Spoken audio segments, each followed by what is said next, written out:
السلام علیکم ګرانو دوستانو. نن به زه تاسو ته یو ډېر د خوشحالۍ خبر درکړم چې د افغانستان دغه ملي ټیم چې کوم ده د اسټرالیا کلب نه یې درېیمه تمریناتي لوبه ګټلې ده او په نن ویډیو کې به زه تاسو ته دغه موایم چې ولې د افغانستان کرکټ بورډ له طرف نه د دغه لوبو سکور کارت د کرکټ مینوالو سره نه نشر کیږي.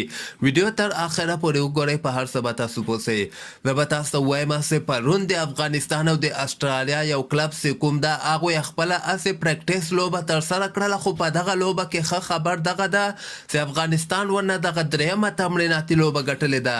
په دغه لوبه کې د اسټرالیا کلب اول بیټنګ ترسره کړی و، 116 رنزه ټارګټ یې افغانستان ته ورکړی و چې د افغانستان لپاره په بولنګ کې فضل حق فاروقي په زړه پورې بولنګ نندارې ته وړاندې کړی ده.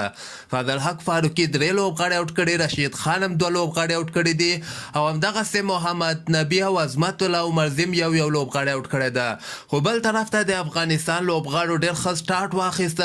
رحمان الله ګوربز ورته شپږ 50 رنزه کړي دي، ګوربز نه علاوه 13 رنزه ابراهیم صدران کړي، حضرت الله زازي بیا صرف 12 رنزه کړي دي او نور دغه لوبغاړو دومره خاص بیټنګ نه ده ترسره کړی. خو ښه خبر پکې دغه ده چې افغانستان بیا په 18م اوور کې دغه ټارګټ پوره کړی ده او د اسټرالیا کلب نه دغه لوبه ګټلې ده.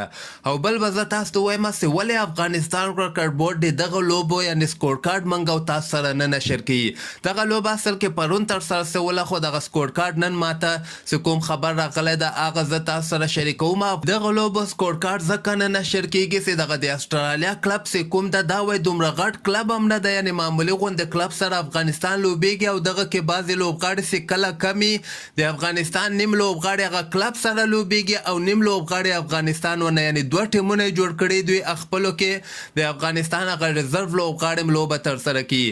نو د دغه په وجه باندې دغسې افغانستان نه غواړي، یعنې دا خو موږ یعنې ګډ وډ ورکې لوبغاړي اسټرالیا کلب کې هم افغانستان لوبغاړي یو نیم لوبغاړی چې کله د هغوی لوبغاړي کمې دي موږ دا ټیمونه موږ وایي بیلنس کوو، کوشش کوو چې دواړه ټیمونه یو شانتي راسي او بیا موږ ورسره پریکټس لوبې که خیرې ترسره کړو. د دغه په وجه باندې افغانستان د دغه لوبو سکور کارډ نه نشر کوي.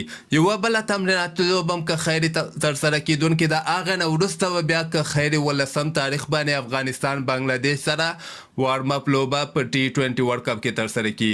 نو همدغسې تازه خبرو لپاره تاسو دغه چینل هم در سره سبسکرایب کولی شئ.